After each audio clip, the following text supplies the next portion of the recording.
Hello बच्चों। All right, hello my beautiful students. Welcome back to the platform of Physics Wala, and this is your very own PACE batch, and I am yours truly, Tina Chopra, your zoology mentor. I know I have been missed a lot, lots of comments and messages. Ma'am कब वापस आओगे, कब zoology का syllabus complete करवाओगे, exams आने वाले हैं. So guys, मैंने बहुत सारे स्टूडेंट्स के कमेंट्स का मैसेज भी दिया था that I'll be coming back on 25th as per the schedule, and do not worry. See, you are our responsibility. Syllabus is our responsibility. If we have promised, we'll be completing your syllabus and we'll be staying with you till the end. We will complete that promise. We will fulfill that promise. Okay? And so I'm back as per it. So guys, from now on we'll be starting with zoology, और जब तक अब zoology खत्म नहीं हो जाती मैं कहीं नहीं जा रही हूँ. ठीक है? So non stop अब हम पढ़ रहे हैं zoology every day. ठीक है? So उससे पहले मुझे कमेंट सेक्शन में जरूर लिख के बताना कि पिछला जो मैंने पढ़ाया था वो तुम अच्छी तरह से याद कर चुके हो, पढ़ चुके हो, और क्या क्या तुम्हें उसमें प्रॉब्लम्स आ रही हैं. Do let me know so that I can arrange the sessions accordingly. ठीक है? And definitely let me know in the comment section. And yes, जो हमने पहले स्टार्ट किया था अपना क्विज सेक्शन, उसके आज जो विनर्स हैं वो भी अनाउंस किए जाएंगे in the end of the session. I know you were waiting for that. So yes, I have brought that names. जो winners थे जिन्होंने सबसे पहले quizzes का answer दिया था in the sessions. ठीक है? And we'll be continuing with that tradition. All right. दूसरी चीज, so जो last chapter I left, that was movement and locomotion. So yes guys, because of some health issues I had to discontinue the classes. I'm very sorry for that. But yes, तो classes as I said आज से zoology start करेंगे, non stop पढ़ेंगे. ठीक है? चलिए, सो कोई Sunday कोई मंडे कुछ नहीं, हर रोज एक जैसे हम रोज सुबह बायोलॉजी की क्लासेस लिया करेंगे. ठीक है? और zoology कंप्लीट करेंगे. डन. और गाइज, जो हमारा एनसीईआरटी रॉक एंड रोल रह गया था मूवमेंट और लोकोमोशन का, वो मैं कंप्लीट करूंगी अब एट दी एंड. ठीक है? सो नया सेशन स्टार्ट कर रहे हैं विद नया chapter, brand new chapter. And one more thing, कुछ दिन पहले आपको सिलेबस का पता लग गया होगा कि सिलेबस में कुछ रिडक्शन की गई है as per the CBSE schedule, right? तो हम अपना पहले सिलेबस कंप्लीट करेंगे जो सीबीएसई ने नए स्केड्यूल के हिसाब से बताया है. ठीक है? जो टॉपिक्स ओमिट किए गए हैं वो अभी हम उस पर स्ट्रेस नहीं दे रहे हैं. We'll be first preparing for our exams. Is that clear? चलिए, सो अब बातें बीच बीच में करते रहेंगे. Let's start with the class. So guys, today we are going to start with this new chapter of human physiology, that is neural control and coordination. This is lecture 1. बहुत बड़ा चैप्टर है लेकिन बहुत मजेदार. ठीक है? जिसमें कि हम अंडरस्टैंड करेंगे कि how does brain work, brain के कितने पार्ट्स हैं. आई नो 10th में आपने पढ़ा है, लेकिन अब थोड़ा और डिटेल में करना है. ठीक है? तो स्टार्ट किया जाए. So guys, neural control and coordination, बहुत सारी बार बहुत सारे चैप्टर्स में मैंने तुम्हें बहुत बार ये बताया है कि हमारे बॉडी में कंट्रोल एंड कोऑर्डिनेशन करने के लिए दो सिस्टम्स इन्वॉल्व होते हैं. One is your neural control, यानी नर्वस सिस्टम जो न्यूरॉन्स इंपल्स रिलीज करेगा एंड सो ऑन. ठीक है? तो न्यूरोनल कंट्रोल एंड कोऑर्डिनेशन रहेगा. और दूसरा जो सिस्टम आपके अंदर कंट्रोल एंड कोऑर्डिनेशन मेंटेन करता है, रेगुलेट करता है, that is your hormonal system. Hormones, right? जो एंडोक्राइन ग्लैंड सिक्रीट करते हैं और भी सेल्स प्रोड्यूस करते हैं.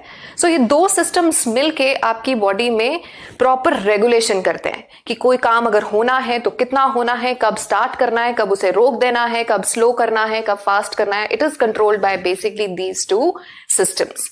सो अब बैक टू बैक हम ये कंट्रोल एंड कोऑर्डिनेशन वाली चैप्टर्स पढ़ेंगे. First, today we are going to start with the neural control and coordination. Clear? तो गाइस, सिस्टम पे जाने से पहले हम ये अंडरस्टैंड करेंगे आज कि इस सिस्टम के अंदर कौन से सेल्स प्रेजेंट हैं. ठीक है?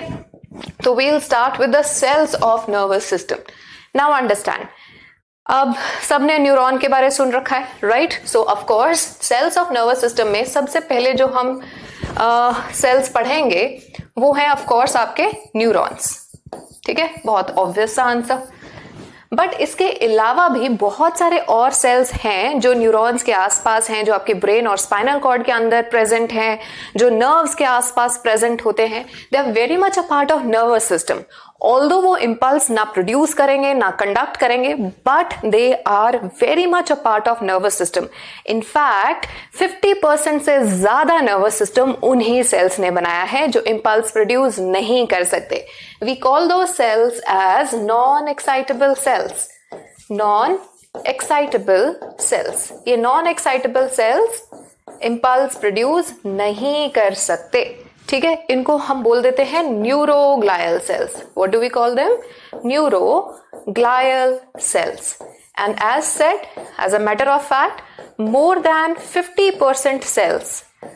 than 50% cells are neuroglial cells. So nervous system में ज्यादातर population किसकी है? इन नॉन एक्साइटेबल सेल्स की है. ठीक है, और ये जो न्यूरॉन है guys, this is your excitable cell.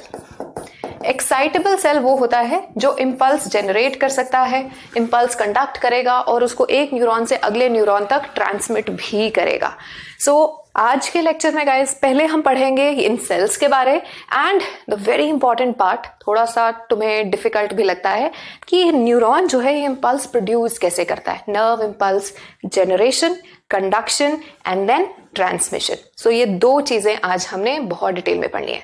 So let's get on to that. And तुम्हें पता है कि हम क्लास में एनसीईआरटी लेके बैठते हैं. आई होप सबकी एनसीईआरटीज रेडी है. Without NCERTs, it doesn't make sense, guys. So NCERT is my love and it should be your love too, because paper यहाँ से आना है. But guys, NCERT ना बेशक पतली सी बुक है, लेकिन काफी डिफिकल्ट बुक है. I feel कि ये चीज हमें जितनी जल्दी समझ में आ जाए. एक चीज ये कि पेपर NCERT से आना है, लेकिन ये NCERT है डिफिकल्ट बुक. ठीक है, इसको डिकोड करने की जरूरत है. So let's do that together. चलिए.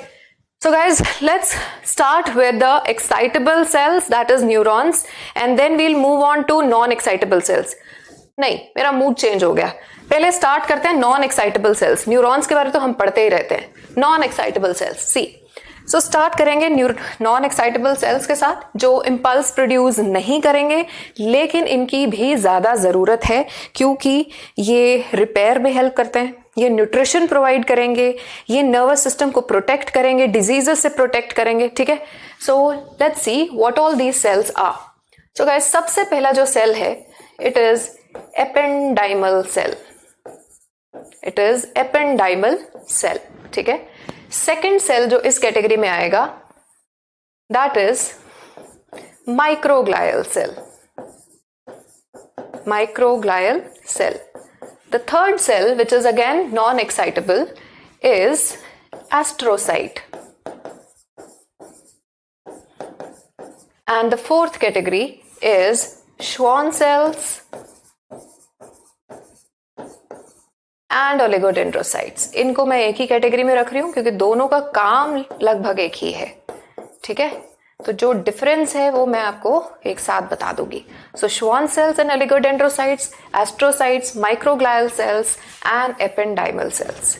गाइस, एक चीज कि नर्वस सिस्टम का जो ओरिजिन है, ठीक है, वो कौन सी जर्म लेयर से होता है. सो याद रखना, majority of the nervous system is ectodermal in origin. So germ layers के बारे अगर आपको थोड़ा आइडिया है, वेल एंड गुड. नहीं है तो हम एनिमल किंगडम में पढ़ेंगे. ठीक है, तो 3 जर्म लेयर्स होती है, मैं पहले भी बता चुकी हूँ, जहां से कि हमारे बेसिकली टिश्यूज अराइज होते हैं, धीरे धीरे करके डिफरेंशिएशन होती है. सो एक्टोडर्म से आपकी ectoderm, mesoderm and endoderm, right. तो एक्टोडर्म से हमारा नर्वस सिस्टम मेजॉरिटी बना है. क्लियर. एक एक्सेप्शन बताऊंगी कि कौन सा इकलौता सेल है नर्वस सिस्टम के अंदर जो कि एक्टोडर्मल नहीं है. चलिए, so let's read it one by one. So all these cells are ectodermal except one of these. ठीक है, and I will tell you which one. So start करते हैं एपेंडाइमल सेल से. सो गाइस, एपेंडाइमल सेल इस तरह का cell है, columnar cell है, यानी कि रेक्टेंगुलर सा सेल, जिसके एक साइड पे ब्रश बॉर्डर होगा. और अब तुम्हें इतना आइडिया है कि अगर ब्रश बॉर्डर है तो वहां पे सरफेस एरिया इंक्रीज किया गया है फॉर एब्जॉर्प्शन. तो ये सेल कुछ ना कुछ एब्जॉर्ब करेगा. बट ये सेल के दूसरे एंड पे सीलिया भी प्रेजेंट है. सो दिस इज अद्भुत सेल. नहीं तो हमने अभी तक सेल्स कैसे किए हैं, या तो वो सीलिएटेड हैं या फिर वो ब्रश बॉर्डर्ड हैं. लेकिन ये सेल ऐसा है जो ब्रश बॉर्डर्ड भी है और सीलिएटेड भी है. Now this is a columnar cell. और कॉलमनर सेल्स में ओवल न्यूक्लियस होता है टुवर्ड्स द बेस, ठीक है। अब देखो ब्रश बॉर्डर है तो एब्जॉर्ब भी करेगा, सीलिया है तो ये किसी चीज की मूवमेंट भी करवाएगा। Now what is that thing? So guys, this cell produces a fluid known as CSF, cerebrospinal fluid, यानी कि जो ब्रेन और स्पाइनल कॉर्ड के अंदर फ्लूइड होता है that is known as CSF, cerebrospinal fluid.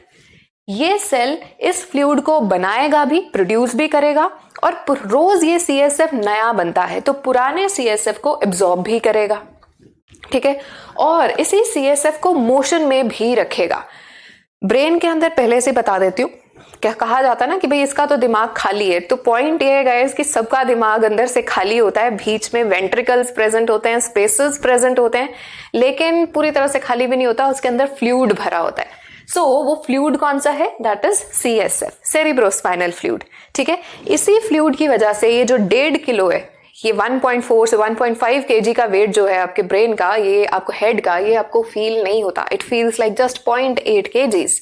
So it is because of the fluid, क्योंकि देखो फिजिक्स तो हर जगह आएगी, फ्लूइड है तो बॉयंसी, बॉयंट फोर्स एक्सर्ट करेगा, आप थ्रस्ट होगा, तो इट फ्लूइड की वजह से आपका जो ब्रेन है वो आपको, या आपका हेड जो है वो आपको लाइट फील होता है, ठीक है। न्यूट्रिशन भी ट्रांसपोर्ट करने में हेल्प करता है ये फ्लूइड। तो कौन बना रहा है इस फ्लूइड को? Ependymal sales. कहाँ पे प्रेजेंट होंगे? आपकी ब्रेन की उस खाली स्पेसेस में, जिनको हम बोलते हैं ब्रेन वेंट्रिकल्स। क्या बोलेंगे? Brain ventricles. As well as spinal cord की वो स्पेस, सो जिसको हम बोलते हैं central canal, central canal of spinal cord, वहां पे भी ये सेल्स प्रेजेंट होते हैं, ठीक है। तो ये एब्जॉर्ब करेगा ये वाला एंड पुराने CSF को, और नया इस साइड से सिक्रीट होगा, और उसी को ये सीलिया है तो cilia will keep it in motion. Is that clear? So ये हो गए हमारे एपेंडेमल सेल्स, और शेप से पता लग रहा है तुम्हें कैसी शेप है? कॉलमनर एपिथेलियम, ठीक है, ये कॉलमनर सेल्स हैं। Is that clear? Then coming on to the second type of cells, microglial cells. Now microglial cells जो हैं ये basically monocytes होते हैं guys, monocytes या macrophages कह सकते हैं of brain, monocytes and macrophages of brain, ठीक है। अब मोनोसाइट्स और मैक्रोफेजेस दोनों ही फेगोसिटिक सेल्स होते हैं, यानी कि कोई भी अगर फॉरेन बॉडी आई तो उसको ये एनगल्फ करेंगे, फेगोसिटिक इन नेचर। तो ये रहे आपके मोनोसाइट्स या माइक्रोग्लायल सेल्स। ये अगर कोई फॉरेन बॉडी है तो उसको जैसे अमीबा सूडोपोडिया रन करके उसको एनगल्फ करता है, बिल्कुल उसी तरह से ये एनगल्फ कर लेंगे। Is it clear? So these are the microglial cells. The third type of cells are astrocytes. Astrocytes. अब नाम देखो, तो आई होप कि आप कुछ आदतें भूले नहीं हैं, छोड़ी नहीं है वर्ड्स को ब्रेक करने की, ठीक है। तो देखो एस्ट्रोसाइट्स, साइट्स का मतलब सेल्स, एस्टर का मतलब होता है स्टार शेप्ड। तो गाइज ये सेल्स जो हैं ये स्टार शेप्ड सेल्स होते हैं, ये स्टार शेप्ड सेल्स होते हैं इस तरह से, ठीक है। So these are star shaped cells. अब ये सेल्स जो हैं ये बनाते हैं ब्लड ब्रेन बैरियर, ठीक है। ये क्या बनाएंगे? Blood brain barrier. इसके अलावा ये रिपेयर एंड हीलिंग भी करते हैं, अगर थोड़ी बहुत किसी रिपेयर की जरूरत है न्यूरॉन्स के आसपास तो वो भी यही सेल्स करेंगे, रिपेयर एंड हीलिंग, ठीक है। और दूसरा blood brain barrier. Now this must be a new term for you. Now listen, नाम देखो, ब्लड और ब्रेन के बीच में बैरियर। देखो नॉर्मली क्या होता है, आपने रेस्पिरेटरी सिस्टम पढ़ा, हमारा फर्स्ट लेक्चर याद है, तो एल्विलाई के आसपास आपने कैपिलरीज का नेटवर्क पढ़ा था, रिमेंबर, ताकि क्लियर डिफ्यूजन हो जाए गैसेस की। या फिर हम देखते हैं कि किसी भी ऑर्गन के अंदर आसपास एक नेटवर्क ऑफ कैपिलरीज होता है for the direct exchange of substances, but not in case of brain. Brain is a headquarter. अब देखो ब्लड के अंदर इन्फेक्शन पहुंचना कोई बड़ी बात नहीं है, पेट के अंदर इन्फेक्शन पहुंचना तो बिल्कुल बड़ी बात नहीं है, क्योंकि हम अपने हाथ से गोलगप्पा उठा के मुंह में डालते हैं, इजंट इट, यानी इन्फेक्शन खुद अपने हाथ से अंदर भेज रहे हैं, और वो इन्फेक्शन ब्लड में जानी not a big deal. But अगर इतनी ही आसानी से इन्फेक्शन आपके ब्रेन में पहुंचने लगी फिर तो गड़बड़ है। So brain being the controlling centre, the head quarter, तो इसको एक्स्ट्रा प्रोटेक्शन दी गई है, ठीक है। तो देखो अब इस साइड पे मान लो कि आपका ब्रेन है, this side contains your brain, ठीक है। और उस साइड पे अब मैं बना देती हूं ब्लड वेसल, चलो ग्रीन कलर की ब्लड वेसल बनाते हैं. सो से this is your blood vessel. ठीक है. अब गाइस ब्लड से अगर चीज डायरेक्टली ब्रेन के अंदर ट्रांसफर होने लगी तो इन्फेक्शन भी बहुत इजीली ब्रेन के अंदर ट्रांसफर होगी. Clear. But we can not afford this. इसलिए ब्लड और ब्रेन के बीच में एक बैरियर का काम करता है एस्ट्रोसाइट, और ये एस्ट्रोसाइट सिर्फ सिलेक्टिव सब्सटेंसेस को ही ब्रेन के अंदर जाने देगा. तो ये एक्स्ट्रा प्रोटेक्शन प्रोवाइड कर रहा है. So it is acting as a blood brain barrier. तो इसमें से सिर्फ कुछ एक चीजें ही ब्रेन के अंदर ट्रांसफर होंगी. इसका मतलब जो ब्लड ब्रेन बैरियर है it is acting like a highly selectively permeable membrane. Highly selectively permeable membrane. And I'm sure आपको पता है selectively permeable membrane क्या होती है, which allows only selective substances to enter. ठीक है. तो इसलिए ब्रेन इन्फेक्शन इतनी कॉमन इन्फेक्शन नहीं होती. बट इसका मतलब ये भी है कि छोटी मोटी एंटीबायोटिक्स से ब्रेन की जो इन्फेक्शन है वो हील भी नहीं होगी, because drugs don't easily enter into the brain. तो इनके लिए फिर स्पेशल बड़े स्ट्रॉन्ग एंटीबायोटिक्स लेने पड़ते हैं. But still brain infection doesn't occur so easily thanks to our astrocytes. Is it clear? Then last not the least we have Schwann cells. Guys, ये वही Schwann है जिसने की सेल थ्योरी प्रपोज की थी, Schwann and Schleiden. So Schwann was the zoologist and Schleiden was the botanist, है ना, जिसने कहा था all animals are made up of cells. वही Schwann है ये. ठीक है. Now see, Schwann cells और oligodendrocytes ये दोनों बनाते हैं myelin sheath. I'm sure आपने ये नाम सुना हुआ है. They produce myelin sheath. ठीक है. अब फर्क ये है दोनों में कि श्वान सेल्स बनाते हैं पेरिफेरल नर्वस सिस्टम के अंदर और ओलिगोडेंड्रोसाइट्स बनाते हैं माइलिन शीथ को in your central nervous system, that is brain and spinal cord.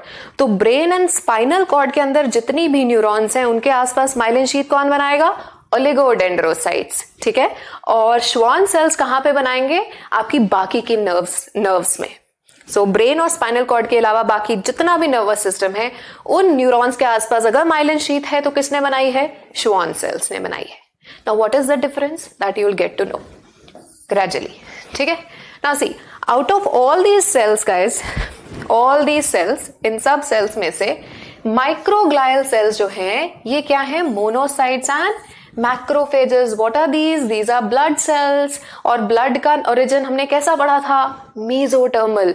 तो बाकी सारे सेल्स क्या हैं? एक्टोडर्मल है नर्वस सिस्टम के, except for microglial cells. These are mesodermal. These are mesodermal. Is that clear? So जब हम कहते हैं कि नर्वस सिस्टम इज एक्टोडर्मल तो यहां पे गाइस एक्सेप्शन आएगी, except microglial cells which are mesodermal. Is that clear? ठीक है. ये पॉइंट याद रखना. So we have discussed non-excitable cells. तो हमने देखा ये सिक्रीट भी करते हैं CSF को, ये प्रोटेक्शन देंगे बाय फेगोसाइटोसिस, ये माइलिन शीथ भी बनाएंगे, और ये क्या कर रहे हैं? ये ब्लड ब्रेन बैरियर बना रहे हैं, ग्रोथ में रिपेयर एंड हीलिंग में हेल्प कर रहे हैं. Is that clear? Now let's come back to neuron जो एक्साइटेबल है. एक्साइटेबल का मतलब कि ये प्रोड्यूस कर सकता है नर्व इम्पल्स को. It can produce nerve impulse. Produce करेगा यानी जनरेट करेगा, कंडक्ट करेगा और फिर उसको ट्रांसमिट भी करेगा. तो कैसे करेगा उससे पहले we need to understand the structure of neuron. Clear? So let's see the structure of excitable cell called neuron. So guys सबसे पहले ये जो न्यूरॉन है इसके 3 पार्ट्स होते हैं. It is divided into 3 parts. 1, dendrites. Dendrites का मतलब होता है branches. ठीक है. So highly branched structure. Second होता है cell body, also known as cyton. और क्योंकि ये न्यूक्लियस के आसपास वाला हिस्सा है, so we also call it perikaryon. Peri means around, nucleus is karyon. Perikaryon. Clear? And third is the another process called axon. Is that clear? So ये है एक टिपिकल सा न्यूरॉन जो काफी इवॉल्व होने के बाद बन चुका है. पहले न्यूरॉन्स कैसे थे वो भी हम पढ़ेंगे in different types of neurons. But now let's talk about our typical neuron. Clear? And it is an excitable cell. Now let's draw it. चलो मैम का फेवरेट काम ड्राइंग है ना. सो देखो ये है हमारा न्यूक्लियस के आसपास वाला हिस्सा and we call it, this is known as, एक काम करते हैं थोड़ा इसको उल्टा बनाते हैं. Let's make it the other way round, जगह ज्यादा हमें मिलेगी. ऑल राइट, चलो ठीक है. चलिए इस तरह से बनाते हैं. सो गाइस ये है हमारा, this is our last part that is axon. And यहां से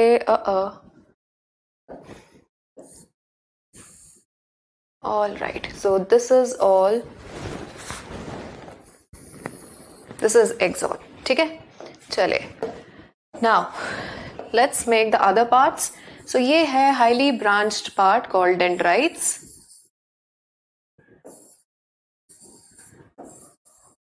ठीक है. और ये है न्यूक्लियस के आसपास वाला हिस्सा, this is called साइटोन. Clear. So now let's label it. देखो सो सबसे पहले जो पार्ट हमने बात किया कि इसके 3 रीजन्स हैं. तो देखो ये जो हाईली ब्रांच्ड रीजन है, these are called dendrites. These are called dendrites.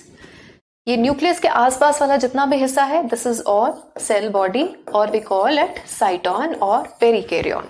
And then उसके बाद गाइस यहां से लेके यहां तक ये पूरा रीजन क्या कहलाएगा, this whole region is called axon. So these are the 3 parts of neuron. Clear.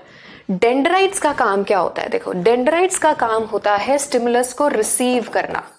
Stimulus कहते हैं किसी भी चेंज को, दे रिसीव द स्टिमुलस. ठीक है. Heat, cold, touch, pressure, smell, ये सब क्या है, दीज आर ऑल स्टिमुलाई. और उनको रिसीव कौन करेंगी, डेंड्राइट्स. ठीक है. ये तो हो गए सारे एक्सटर्नल स्टिमुलस. इंटरनल स्टिमुलस भी होते हैं, अंदर वाटर लेवल चेंज हो जाना, सोडियम लेवल चेंज हो जाना. तो कोई भी चेंज जो है आपके आउटर या इंटरनल एनवायरनमेंट में, that is known as stimulus. Receive कौन करेगा, डेंड्राइट्स. क्लियर. देन उस स्टिमुलस को कन्वर्ट करना into the electrical impulse, that is a function of cell body. It converts stimulus into electrical impulse, यानी कि generate करता है इलेक्ट्रिकल इम्पल्स को. क्लियर. और एक्सॉन का काम होता है उसको आगे कंडक्ट करना. ठीक है. और अगले न्यूरॉन तक पहुंचाना, उसको बोलते हैं ट्रांसमिट करना. It conducts and transmits the impulse. Clear. कैसे करेगा, that will move on gradually. चलो तो अब स्ट्रक्चर पे वापस आते हैं. So these are dendrites the first part, then cyton the second part and axon the third part. Clear. ना फर्दर डिटेल्स ऐड करेंगे. देखो तो ये जो न्यूक्लियस के आसपास ये साइटोप्लाज्म प्रेजेंट है. ठीक है. The cytoplasm of cell body is known as neuroplasm. What do you call it, neuroplasm. ठीक है. और जो एक्सॉन के हिस्से का साइटोप्लाज्म होता है गाइस, इसको हम बोलते हैं एक्सोप्लाज्म. अब नामकरण अलग अलग क्यों किया गया, क्योंकि दोनों की कॉम्पोजिशन भी अलग अलग होगी. ठीक है. पहले हम साइटोन कंप्लीट करते हैं. सो this is neuroplasm.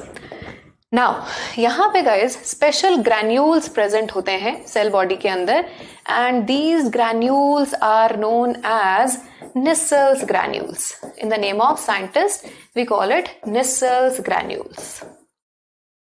Is it clear? We call it Nissel's granules. अब ये Nissel's granules बाद में पता लगा, जैसे जैसे टेक्नोलॉजी एडवांस होती गई और हम और ज्यादा डिटेल्ड स्ट्रक्चर्स देखते गए, पता लगा ये ग्रैन्यूल्स नहीं है, ये बेसिकली आपके राइबोसोम्स हैं और एंडोप्लाज्मिक रेटिकुलम है. सो ओवरऑल RER हो गया. सो Nissel's granules are nothing but ribosomes and endoplasmic reticulum. तो ये दोनों कॉम्बिनेशन क्या करता है, प्रोटीन सिंथेसिस करेगा, न्यूरोट्रांसमिटर्स बनाएंगे ये लोग. ठीक है. अब ये जो Nissel's granules हैं guys, these are also found in the dendrites. They are also found in the dendrites. It is written in your NCERT. तो NCERT आपने साथ साथ पढ़नी है हर लेक्चर के बाद. सो Nissel's granules की दूसरी बात, they are found in cell body as well as dendrites. Plus dendrites. अगर ऑप्शन में कॉम्बिनेशन ना दिया हो कि या तो सेल बॉडी दे रखा है या डेंड्राइट्स दे रखा है, तो हम पहले सेल बॉडी को मेंशन करेंगे. बट ज्यादा अप्रोप्रिएट आंसर क्या है? अगर ऑप्शन में दे रखा है cell body and dendrites, so the combination would be the exact answer. Clear? इसके अलावा गाइज यहाँ पे कुछ ऐसे फाइब्रिल्स भी प्रेजेंट हैं जो कि इसका स्केलेटल फ्रेमवर्क बनाते हैं। So we call this neurofibrils. Structure maintain करेंगे neurofibrils. Is that clear? Now finally देखो, अब साइटोन का ये हिस्सा, ये वाला हिस्सा, इस लाइन से पहले वाला हिस्सा, दिस पार्ट, जहां से कि ये इस तरह से कन्वर्ज होके अब एक्सॉन स्टार्ट करेगा, इस रीजन को गाइस हम बोलते हैं एक्सॉन हिल्लॉक। क्या बोलेंगे? एक्सॉन हिल्लॉक। अब देखो नाम में एक्सॉन है, लेकिन ये पार्ट किसका है? साइटोन का। इस लाइन से पहले क्या है? साइटोन है। It is very much a part of cyton. Axon hillock क्यों बोला? हिल्लॉक कहते हैं जहां से पहाड़ शुरू होता है, ठीक है? तो यहां से एक्सॉन नाम का पहाड़ स्टार्ट हो रहा है। Axon is starting from this region and that part is called axon hillock. Very sensitive part of cyton and in fact nerve impulse generation यहीं पे होती है। Very sensitive part. Is that clear? Now अब इस line के cross सारा क्या है? एक्सॉन। अब क्यों है इसको एक्सॉन क्यों कहेंगे? क्योंकि यहाँ पे गाइस प्रेजेंट होगी माइलिन शीथ। यहाँ पे प्रेजेंट होगी माइलिन शीथ। तो देखो ये माइलिन शीथ है, the one in blue, this is myelin sheath. ठीक है, एक जगह पे प्रेजेंट है, फिर थोड़ा सा गैप आएगा एंड फिर यहां से यहां पे प्रेजेंट है, this is also myelin sheath, फिर थोड़ा सा gap and again myelin sheath. ठीक है, अब माइलिन शीथ को बनाने वाले सेल्स कौन से हैं? या तो वो श्वान सेल्स होते हैं या फिर वो ओलिगोडेंड्रोसाइट्स होते हैं। Now we are talking about a neuron of PNS, peripheral nervous system, not of brain and spinal cord. ठीक है, तो गाइस पेरिफेरल नर्वस सिस्टम के अंदर इनको कौन बनाएगा? इनको बनाने वाले जो सेल्स होते हैं दे आर श्वान सेल्स। ये देखो ये बाहर की तरफ, तो जहां से श्वान सेल स्टार्ट हो जाते हैं उस रीजन को हम क्या बोलेंगे? एक्सॉन बोलेंगे। सो ये है श्वान सेल, ये इसका न्यूक्लियस। एक श्वान सेल खत्म हुआ तो दूसरा शुरू हो गया, ये श्वान सेल है। ठीक है, अगेन ये श्वान सेल है। जैसे ही एक श्वान सेल खत्म होता है दूसरा श्वान सेल स्टार्ट हो जाता है। तो श्वान सेल्स जो हैं वो बिल्कुल क्या होते हैं? कॉन्टिन्यूस होते हैं। एक खत्म हुआ दूसरा शुरू हो गया। क्लियर? नाउ सी, अब यहाँ पे लेबलिंग बड़ी इंपॉर्टेंट है। देखो ये बाहर क्या है? This is all Schwann cell. ये श्वान सेल का साइटोप्लाज्म है, ये श्वान सेल का न्यूक्लियस है। ठीक है, अब श्वान सेल माइलिन शीथ कैसे बनाता है वो अभी आपको थोड़ी देर में समझ में आएगा, लेकिन पहले इतना याद रखना कि श्वान सेल की जो आउटर मेम्ब्रेन है ना, इसको हम गाइस बोलते हैं न्यूरीलेमा। क्या बोलेंगे? न्यूरीलेमा। सो ये है neurilemma, outer most layer. What do we call it? Neurilemma.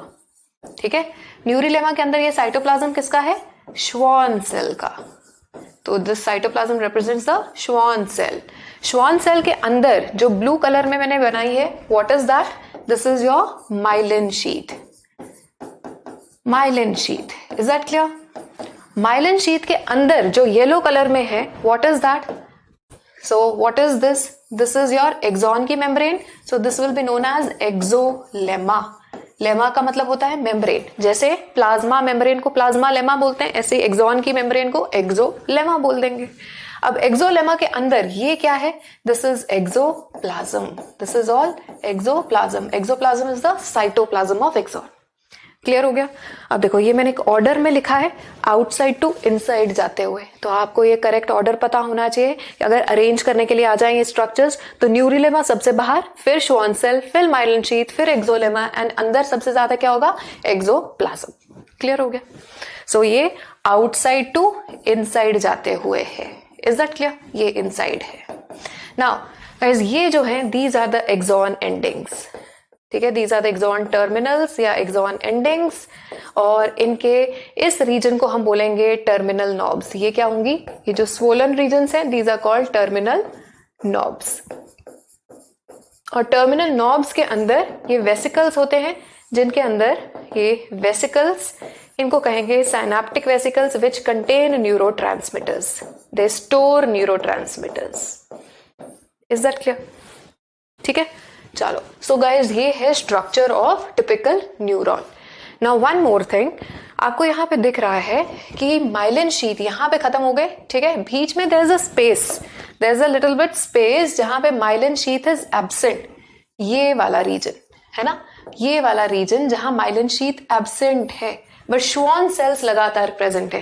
क्यों प्रेजेंट है वो तुम्हें जवाब अभी मिलेगा, बट गाइस जहां पे माइलिन शीथ एब्सेंट होती है इसको हम बोलते हैं नोड ऑफ रैनवियर।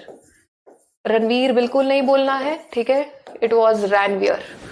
क्लियर हो गया, this is node of Ranvier. तो नोड ऑफ रैनवियर में देखो पॉइंट्स याद रखना, नोड ऑफ रैनवियर में माइलिन शीथ एब्सेंट है लेकिन श्वान सेल प्रेजेंट है। Can you see white coloured part, that is Schwann cell. तो गाइस श्वान सेल्स जो होते हैं they are continuous, they are continuous, जैसे ही खत्म होता है दूसरा शुरू हो जाता है। लेकिन माइलिन शीथ डिसकॉन्टिन्यूअस है, यानी खत्म हुई तो बीच में स्पेस आई, और जहां पे माइलिन शीथ एब्सेंट होती है उसको हम क्या बोलते हैं, नोड ऑफ रैनवियर। क्लियर। अब नोड ऑफ रैनवियर की क्या सिग्निफिकेंस है वो धीरे धीरे सब समझ में आ जाएगा। Is that clear? So I hope the structure is clear to all. Done. चलिए now let's move on to the next part. This is types of neurons. So अब neurons की कई types हैं, कई bases पे हैं। सबसे पहले guys हम discuss करेंगे on the basis of number of processes, ठीक है, number of processes के base पे। So number of processes के base पे we have first non-polar और apolar neurons. We have bipolar, we have unipolar neurons. ठीक है, ए आ गया तो इसका मतलब चीज एब्सेंट हो जाएगी, यूनि का मतलब वन है। Then we have bipolar, bipolar मैंने नाम लिया भी हुआ है पहले, ठीक है। और फिर आते हैं सूडो यूनिपोलर। देखो इनमें से कुछ तो आपकी एनसीईआरटी में दे रखे हैं, कुछ नहीं दिए हुए, तो वो यहां से हम याद कर लेंगे। And then last not the least multipolar, नाम से सब पता लग जाएगा, ठीक है। ए या एन आ जाए तो अगली चीज एब्सेंट हो जाती है, ठीक है। तो देखो एपोलर ऐसा न्यूरॉन है विच doesn't even look like neuron, क्योंकि हमें आदत है वो पुराना न्यूरॉन देखने की, जो टिपिकल न्यूरॉन देखा हुआ है हमने, ऐसा न्यूरॉन देखने की। बट गाइज हमेशा से न्यूरॉन ऐसा नहीं था। जब पहली बार नर्व सेल बना था that was in the phylum of Coelenterata. पहली बार नर्व सेल किस में अराइज हुआ है, सीलेंट्रेटा में। पहला एनिमल फाइला जिसके अंदर नर्व सेल बना दैट वाज सीलेंट्रेटा। तो सीलेंट्रेटा के अंदर नर्व सेल ऐसा बना था, टिपिकल सा एक राउंडेड सेल। सो फाइलम सीलेंट्रेटा के अंदर ऐसा न्यूरॉन होता है, ठीक है, जिसमें कोई प्रोसेस नहीं है। प्रोसेसेस कौन सी होती हैं, dendrites and axon. There is no dendrite, there is no axon, so it only consist of the cell body. Dendrite absent, axon absent. Is that clear? Coming on to unipolar. अब unipolar, uni means one, there will be one process, और जो एक process है वो क्या है, वो है axon. So there is one process which is axon and rest is the cell body.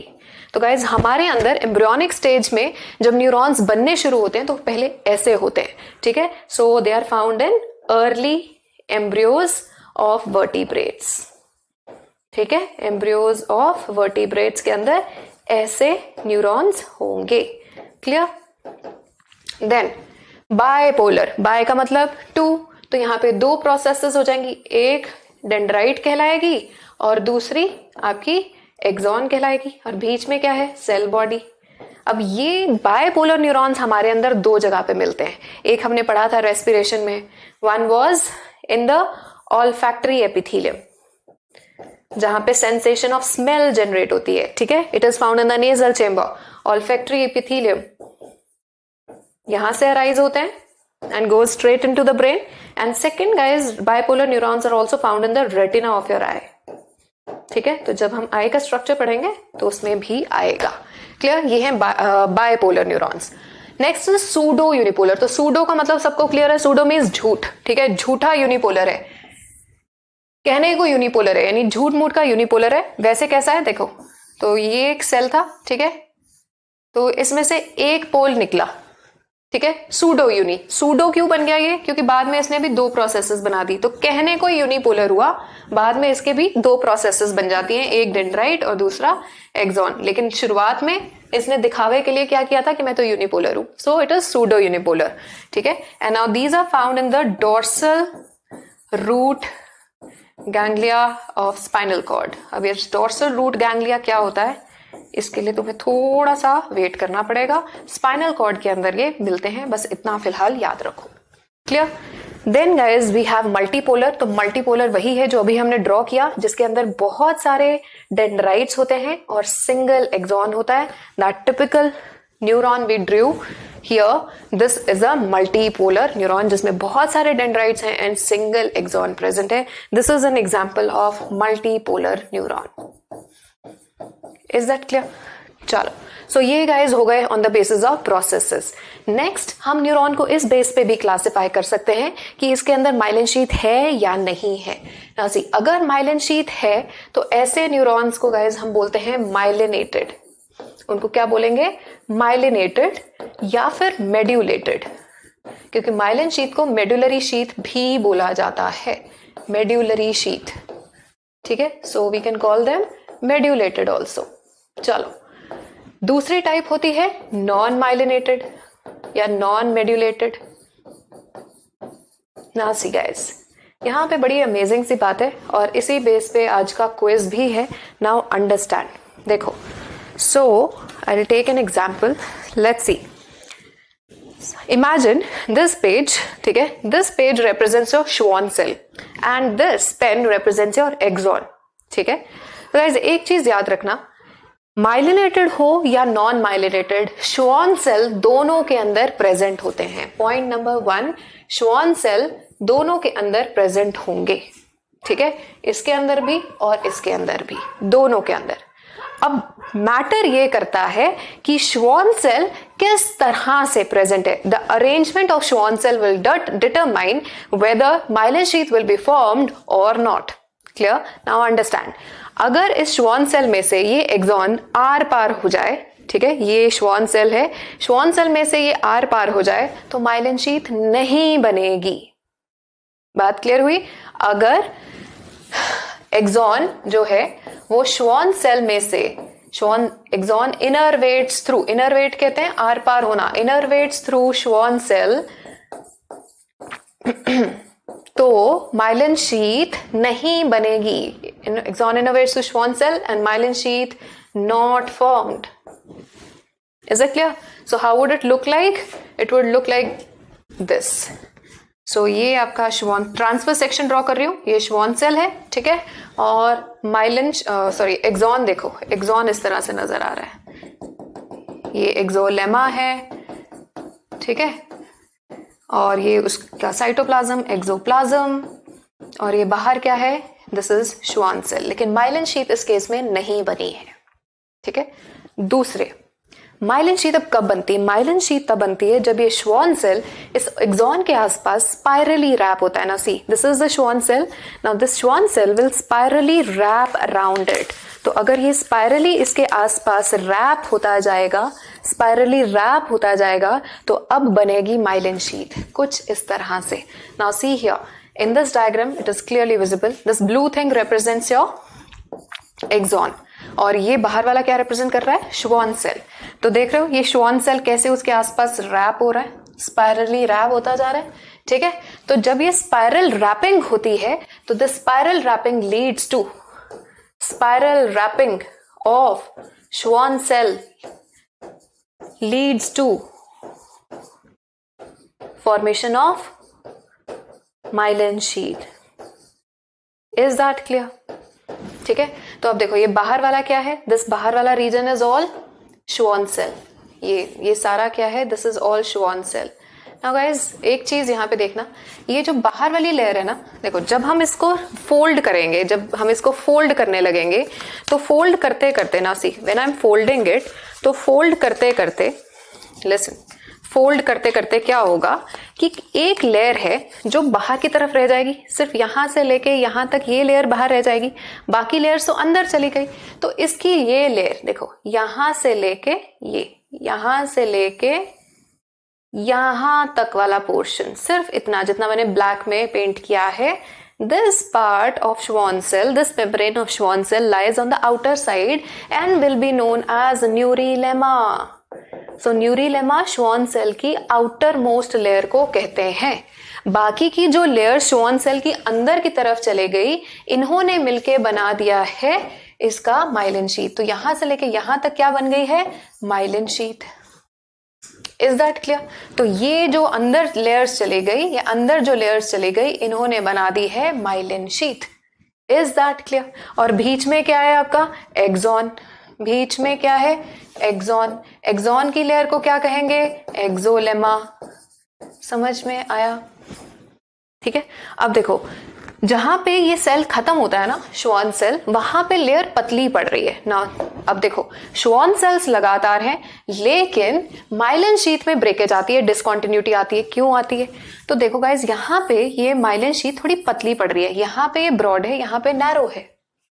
ठीक है ना। Let's think of ozone hole. हम कहते हैं ना कि हमारे पॉल्यूशन की वजह से ओजोन होल हो रही है। ऐसा नहीं है कि वहां पे वो छेद होता जा रहा है।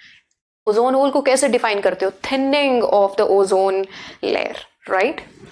Thinning of the Schwann cell will not lead to the formation of myelin sheath. ठीक है। तो जहां पे ये पतला पड़ता है वहां पे माइलिन शीथ नहीं बनती है। क्लियर? और उस एरिया को हम बोलते हैं नोड ऑफ रैनवियर। तो इसलिए श्वान सेल्स बेशक लगातार प्रेजेंट होते हैं, लेकिन वहां माइलिन शीथ हर जगह बने ये जरूरी नहीं है। उसके लिए सफिशिएंट थिकनेस जनरेट होनी जरूरी होती है। Is it clear? तो यहां पे माइलिन शीथ एब्सेंट है, इसको क्या कहेंगे? Node of Ranvier. Is that clear guys? ठीक है। आई होप ये समझ में आ गया आपको। ठीक है। अब और थोड़े से बेसिक डिफरेंसेस देख लेते हैं दोनों के अंदर। देखो, जो आपके माइलिनेटेड है, ये श्वान सेल से बने हैं, उसकी मेम्ब्रेन से बने हैं। और आपको पता है मेम्ब्रेन के अंदर क्या होता है? बायलिपिड लेयर है। तो माइलिनेटेड माइलिन शीथ जो है ये लिपिड रिच लेयर होती है guys. It is lipid rich, fat rich layer. तो fat is whitish in colour. तो जो एक्सॉन्स माइलिनेटेड होंगे ये व्हाइटिश होंगे, ठीक है, ये ग्रेइश होंगे। अब जहां माइलिन शीथ प्रेजेंट होती है वहां कंडक्शन फास्ट होती है, और कंडक्शन जहां माइलिन शीथ प्रेजेंट होगी वहां इंसुलेशन होगी, वहां पे तो कंडक्शन होने से रही। ठीक है। तो जहां माइलिन शीथ एब्सेंट होती है, एक नोड ऑफ रैनवियर से दूसरे नोड ऑफ रैनवियर पे इंपल्स जंप करती है। So we call this conduction as saltatory conduction. Saltatory conduction. और ये क्विक कंडक्शन है, एक से दूसरे नोड ऑफ रैनवियर पे जंप करना है तो ये क्विक कंडक्शन है। यहाँ स्लो कंडक्शन होती है, ऑल अलोंग द लेंथ उसको चल के जाना है तो टाइम ज्यादा लगेगा। ठीक है। तो देखो यहाँ पे एक बार देख लेते हैं। सो गाइज, यहां से इंपल्स जंप करेगी यहाँ पे, यहां से जंप करेगी यहाँ पे, यहां से जंप करेगी यहाँ पे, and then all along the length जाएगी। इसको कहते हैं साल्टेटरी कंडक्शन। क्लियर? उसके बाद अब तो यहां पे साल्टेटरी कंडक्शन है, वहां पे स्लो है, all along the length present है। Is that clear? ठीक है। ज्यादातर हमारे अंदर ये माइलिनेटेड ही होते हैं, वो बहुत ही कम होते हैं। क्लियर हो गया? So these were myelinated neurons. Then on the basis of function, अब फंक्शन के बेस पे देखो काम क्या कर रहे हैं। काम का मतलब कहां से मैसेज कहां लेके जाएंगे। देखो, सबसे पहले आपकी बॉडी में गाइस होता है सेंस ऑर्गन, या फिर उसको हम बोलते हैं रिसेप्टर। क्या बोलेंगे? रिसेप्टर या सेंस ऑर्गन, जो कि स्टिमुलस को रिसीव करता है। रिसेप्टर से मैसेज जाता है आपके ब्रेन या स्पाइनल कॉर्ड को, यानी सेंट्रल नर्वस सिस्टम से, और यहां से मैसेज आता है एक दूसरे ऑर्गन को जो कि रिस्पॉन्स शो करेगा, उसको कहते हैं इफेक्टर। ठीक है। सो रिसेप्टर कौन सा है? जो रिसीव करता है स्टिमुलस को। फाइन। और इफेक्टर कौन है? जो उसके हिसाब से रिस्पॉन्स शो करेगा।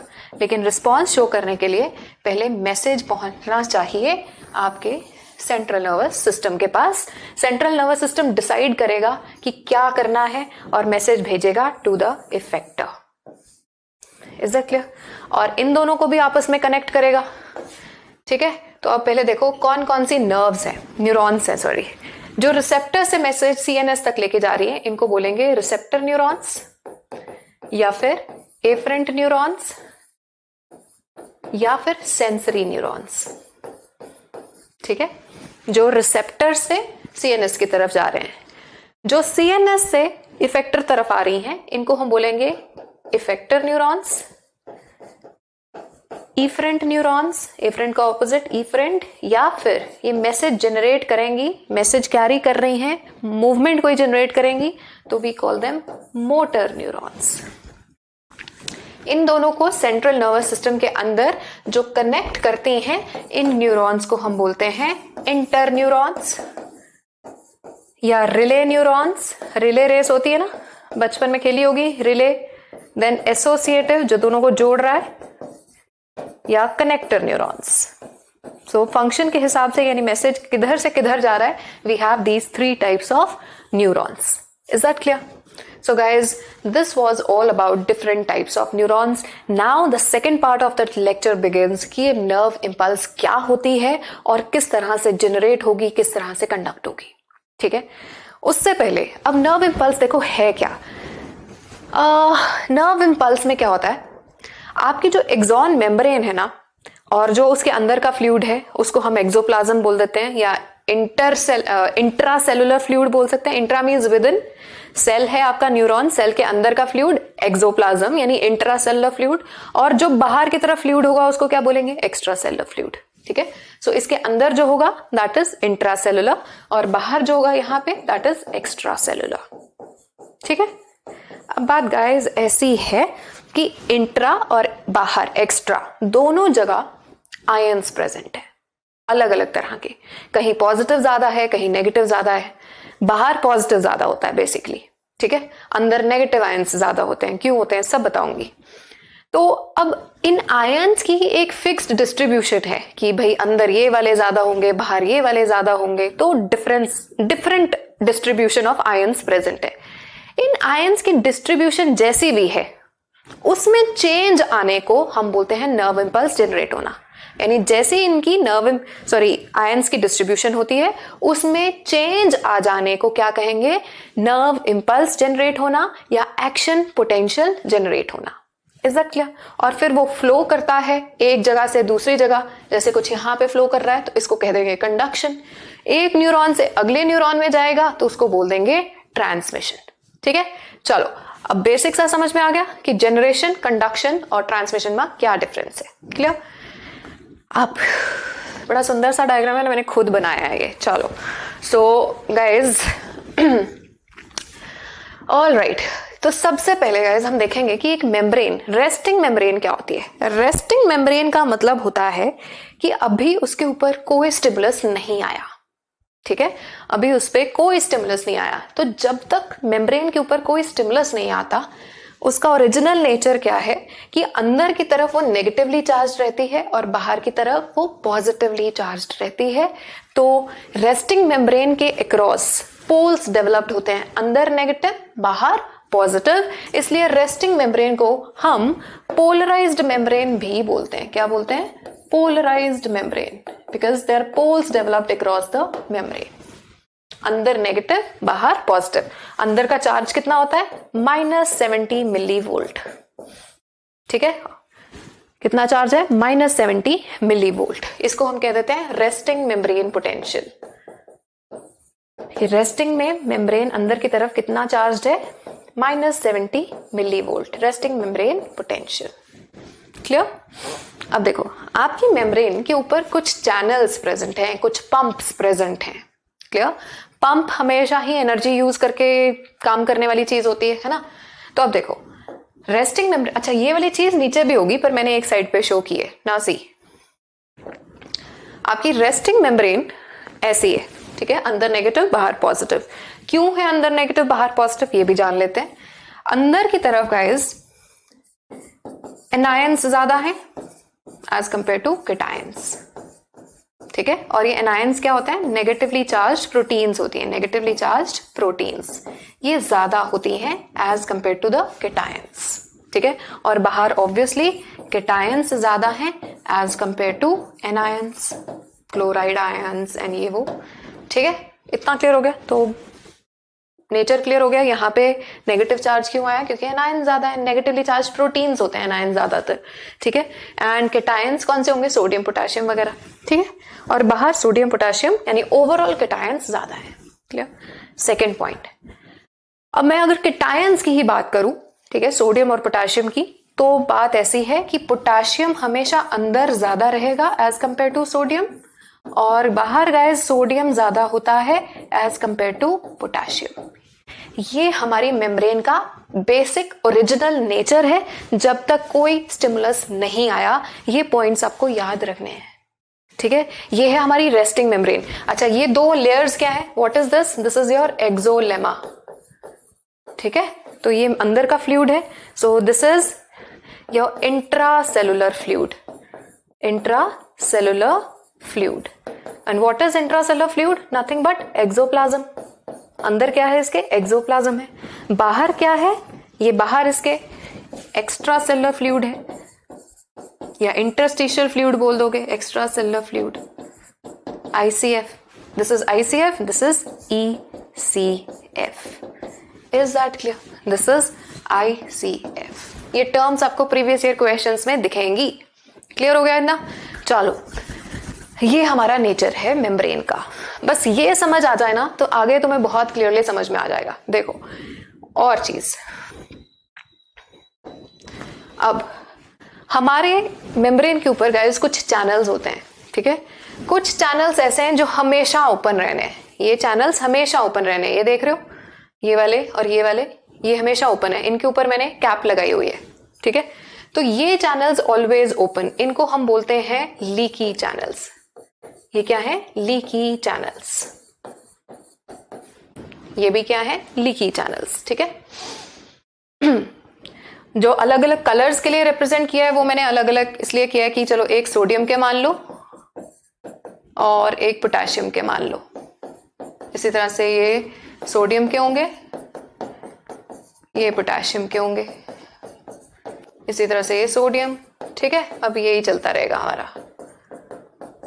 तो हर एक के लिए इंडिविजुअल चैनल्स प्रेजेंट हैं, लेकिन दो तरह के चैनल्स हैं। एक ये लीकी चैनल्स होते हैं गाइस, और दूसरे चैनल्स होते हैं हमारे ये वोल्टेज गेटेड चैनल्स। इनको क्या कहेंगे? Voltage gated channels.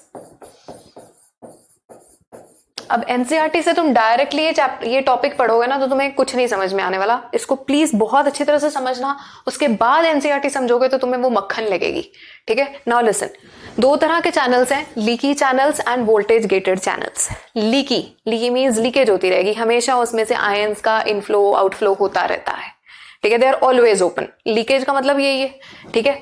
तो they are always open, leaky channels always open, ठीक है, ऑलवेज ओपन। और ये वोल्टेज गेटेड चैनल्स जो हैं ये एक पर्टिकुलर वोल्टेज पे ओपन होते हैं, यानी पर्टिकुलर कॉन्सेंट्रेशन के बाद ओपन होंगे। Open at a particular concentration, at specific या पर्टिकुलर कॉन्सेंट्रेशन। अब वो कॉन्सेंट्रेशन क्या होगी, वो वोल्टेज कितना होगा, ये हमें धीरे धीरे पता लगेगा, ठीक है। सो थोड़ी सी पेशेंस रखना, ये टॉपिक बड़ा आराम से समझ में आने वाला है। क्लियर? चलो, क्लियर हो गया। दो चैनल्स, लीकी चैनल्स, ये भी लीकी चैनल्स, ये वोल्टेज गेटेड चैनल्स, ठीक है। ये हमेशा ओपन रहेंगे, ये कभी कभी ओपन होंगे एक पर्टिकुलर पर्टिकुलर कॉन्सेंट्रेशन पे, पर्टिकुलर वोल्टेज पे। क्या वोल्टेज होगा वो मैं बताऊंगी नाउ। अच्छा, एक चीज जरूर है कि जब भी ओपन होंगे, और ये चाहे ओपन रहते हैं, तो इन चैनल्स में से फ्लो हमेशा अलोंग द कॉन्सेंट्रेशन ग्रेडियंट होता है। अलोंग का मतलब हायर टू लोअर कॉन्सेंट्रेशन जाना है, ठीक है। अब देखो, तुमने पढ़ा कि बाहर सोडियम ज्यादा है ना, अंदर सोडियम कम है, तो सोडियम हमेशा अंदर आएगा, हायर टू लोअर, ठीक है। तो इनमें से सोडियम अंदर आता रहता है, इनमें से सोडियम अंदर आता रहता है। चलो इस कलर को चेंज कर देते हैं, ये सोडियम अंदर आता रहेगा क्योंकि लीकेज होनी है, इनमें से सोडियम अंदर आता रहता है, ठीक है। और पोटेशियम अंदर ज्यादा है तो पोटेशियम हमेशा बाहर जाएगा, पोटेशियम हमेशा बाहर जाएगा। क्लियर हो गया? तो ये तो हमेशा ऐसे ही चलते रहना है, चाहे कोई भी स्टेट हो, लीकेज ने कुछ चेंज नहीं करना। डन? All right. अब तुम्हें एक बात पता होनी चाहिए और पता होगी कि डिफ्यूजन, ये क्या हो रही है? डिफ्यूजन हो रही है higher to lower concentration, channel से हो रही है, तो इसको हम फैसिलिटेटेड डिफ्यूजन बोल देते हैं। नहीं भी समझ में आ रहा तो अभी बस इतना याद रखो, क्या हो रही है? डिफ्यूजन हो रही है हायर टू लोअर, ठीक है। नाउ अब डिफ्यूजन कब तक होती है? जब तक दोनों तरफ इक्विलिब्रियम नहीं आ जाता, ठीक है। तो ये सोडियम अंदर आता रहेगा, पोटेशियम बाहर जाता रहेगा, और इस तरह से तो इक्विलिब्रियम आने से कोई नहीं रोक सकता, ऑब्वियसली आएगा, डिफ्यूजन चलती रहेगी तो। लेकिन गाइस एक चीज याद रखना, लाइफ ऐसी है, हम कहते हैं कि लाइफ में बैलेंस होना चाहिए, लेकिन अगर हमारी बॉडी के अंदर इक्विलिब्रियम आ गया ना, खत्म है state. Living state is a non equilibrium state. All the work being done in the body is to maintain the non-equilibrium state. बात थोड़ी अजीब लगेगी, बट ये लाइंस हैं एनसीईआरटी की, जब तुम बायोमोलिक्यूल्स पढ़ोगे मेटाबॉलिक स्टेट क्या होती है। और ये याद रखना कि हमारे अंदर जितना भी एटीपी का खर्चा पानी हो रहा है वो क्यों हो रहा है, वो नॉन इक्विलिब्रियम स्टेट को मेंटेन करने के लिए हो रहा है। ठीक है, अगर इक्विलिब्रियम हो गया तो काम ही रुक जाना है, काम ही रुक जाने हैं, काम रुक गए तो खत्म है फिर काम। ठीक है ना सी। तो अब इस इक्विलिब्रियम को मेंटेन होने से, इक्विलिब्रियम को अटेन होने से, अब देखो कौन रोकेगा, एक पंप है हमारे पास, and this pump is going to change the whole story. ये पंप क्या करेगा, ये एटीपी यूज करेगा। एक एटीपी के मॉलिक्यूल के साथ, एक एटीपी के बदले ये जो सोडियम अंदर आ रहे हैं, ये 3 सोडियम को बाहर भेजेगा, ये बड़ा इंपॉर्टेंट है। और ये जो पोटेशियम बाहर जा रहे हैं, इन पोटेशियम 2 पोटेशियम को अंदर लेगा, 2 पोटेशियम को अंदर लेगा। तो ये जो लीकी चैनल से लीकेज होती जा रही थी ना, ये उसको कॉम्पनसेट कर रहा है। बात समझ में आई है? तो ये सोडियम पोटेशियम पंप कहलाता है। सोडियम और पोटेशियम का पंप है, पंप क्योंकि ये एटीपी यूज कर रहा है। So this is known as sodium potassium pump, या फिर सोडियम पोटेशियम एटीपीएज, क्योंकि एटीपी यूज करने वाला एंजाइम होता है बेसिकली ये सोडियम पोटेशियम एटीपीएज। एक एटीपी के बदले 3 सोडियम्स का इफ्लक्स हो रहा है, बाहर जा रहे हैं, और 2 पोटेशियम आयंस का इनफ्लक्स हो रहा है। Is this point clear? ठीक है, तो एक बार जल्दी से रिवाइज करते हैं, फिर हम स्टार्ट करेंगे कि इंपल्स कैसे बनती है। देखो ये हमारी मेम्ब्रेन है, अंदर नेगेटिव है क्योंकि अंदर नेगेटिवली चार्ज आयंस ज्यादा है, बाहर केटायंस ज्यादा है तो नेगेटिव हो गई। अगर बाहर पॉजिटिव हो गई, अंदर नेगेटिव हो गई। कितनी अंदर होती है? -70 millivolt. So this is known as resting membrane potential, जब कोई स्टिमुलस नहीं आया, क्योंकि पोल्स डेवलप्ड है, it is also known as polarized. ठीक है, अब हमारी मेम्ब्रेन्स के ऊपर ऊपर नीचे दोनों तरफ ऐसे चैनल्स प्रेजेंट होते हैं। 2 तरह के चैनल्स हैं गाइस, एक जो हमेशा ओपन होते हैं जिनमें से लीकेज होती रहती है, लीकी चैनल्स कहलाएंगे, और एक पर्टिकुलर कॉन्सेंट्रेशन पे ओपन होंगे जो फिलहाल बंद है। ठीक है, इनको हम बोलते हैं वोल्टेज गेटेड चैनल्स। कोई भी चैनल्स हो, मूवमेंट हमेशा कॉन्सेंट्रेशन के हिसाब से होनी है। सोडियम हमेशा अंदर आएगा क्योंकि बाहर सोडियम ज्यादा है, पोटेशियम हमेशा बाहर जाएगा क्योंकि पोटेशियम अंदर ज्यादा है। इतना क्लियर हो गया? ठीक है, तो ये जो कॉन्सेंट्रेशन के अलोंग हो रहा है, तो इसका मतलब दोनों के अंदर क्या, कौन सा ट्रांसपोर्ट हो रहा है? पैसिव ट्रांसपोर्ट हो रहा है, एटीपी यूज नहीं कर रहा है। बेसिकली फैसिलिटेटेड डिफ्यूजन होती है। Diffusion means higher to lower जाना, लेकिन अगर वो चैनल, प्रोटीन चैनल, ये प्रोटीन्स के बने हुए चैनल्स होते हैं, अगर वो प्रोटीन चैनल के थ्रू हो रही है तो उसको फैसिलिटेटेड डिफ्यूजन बोल देते हैं। Is that clear? चलो, लेकिन अब ऐसे डिफ्यूजन होता रहेगा तो इक्विलिब्रियम आ जाएगा। इक्विलिब्रियम को आने से कौन रोकेगा? हमारा सोडियम पोटेशियम पंप, जो 3 सोडियम को बाहर भेजेगा, 2 पोटेशियम को उसके बदले अंदर लेगा। क्लियर? तो देखो केटायंस बाहर ज्यादा जा रहे हैं, अंदर केटायंस कम आ रहे हैं, तो ये भी एक पॉइंट है। समझ में आ गया इतना? ठीक है, so this is your sodium potassium pump.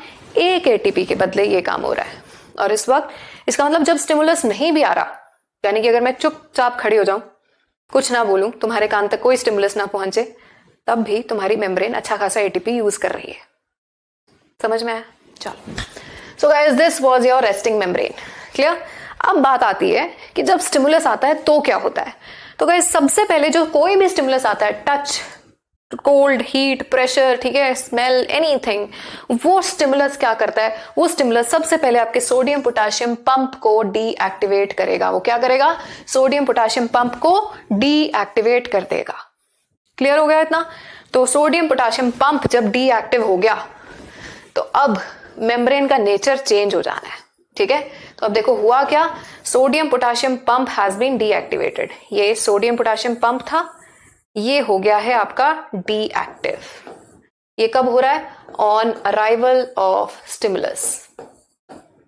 On arrival of stimulus सबसे पहले सोडियम पोटेशियम पंप हो गया डीएक्टिव। क्लियर? नाउ सी, अब पूरी मेम्ब्रेन में से मैं मेम्ब्रेन को जरा कुछ पार्ट्स में डिवाइड करूंगी। ये क्या हो गया? तो मेम्ब्रेन्स को हम पार्ट्स में डिवाइड करेंगे गाइस। देखो, ठीक है, दिस इज फर्स्ट पार्ट से A and this is B, clear. Now see, sodium potassium pump deactive हो गया, लीकी चैनल्स तो चल ही रहे हैं हमारे, सो ये लीकी चैनल्स चल रहे हैं, ये सोडियम अंदर आता जा रहा है, ठीक है, और लीकी चैनल्स ऑफ पोटेशियम भी चलते जा रहे हैं, इनमें से पोटेशियम बाहर जाता जा रहा है, क्लियर, इनमें कोई चेंज नहीं। अब होना क्या है कि देखो, ये सोडियम अंदर आता जाएगा तो क्या होगा, केटायंस अंदर आ रहे हैं, केटायंस अंदर आ रहे हैं तो अंदर केटायंस की मात्रा बढ़ जाएगी, जिस वजह से अंदर मेम्ब्रेन पॉजिटिव होने लग जाएगी, ठीक है। अब सोडियम का इन्फ्लक्स जब अंदर हो रहा है तो अंदर सोडियम की कॉन्सेंट्रेशन इतनी बढ़ जाती है, कॉम्पनसेट करने वाला पंप तो बंद हो गया, ठीक है। अब इतनी कॉन्सेंट्रेशन बढ़ जाएगी कि इसके जो वोल्टेज गेटेड चैनल्स थे, ये देखो, ये जो वोल्टेज गेटेड चैनल्स हैं गाइस, ये वोल्टेज गेटेड चैनल्स ओपन हो जाएंगे, ये वोल्टेज गेटेड चैनल्स सोडियम के, ये किसके हैं, सोडियम के ओपन हो जाएंगे और सोडियम इनसे भी अंदर ही आना शुरू हो जाएगा।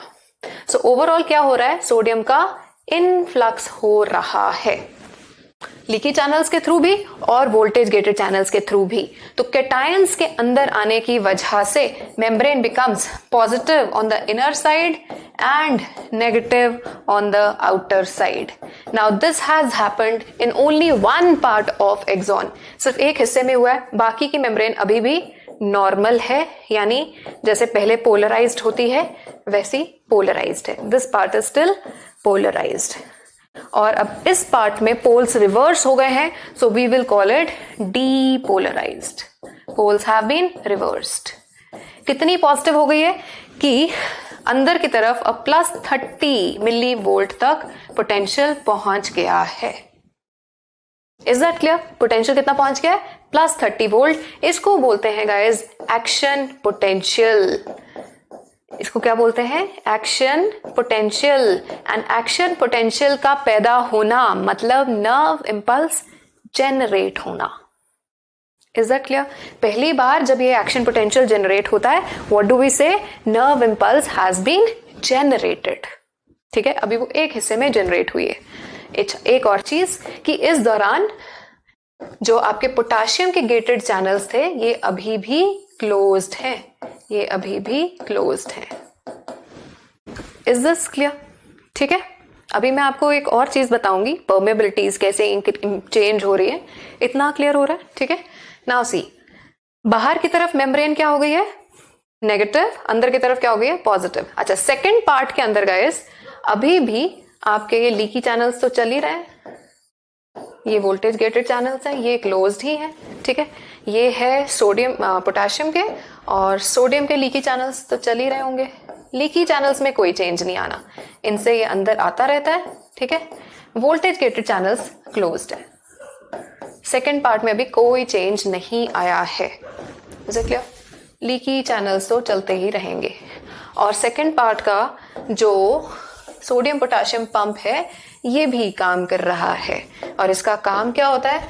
3 सोडियम बाहर भेजना और 2 पोटेशियम अंदर लेना, 1 एटीपी के बदले।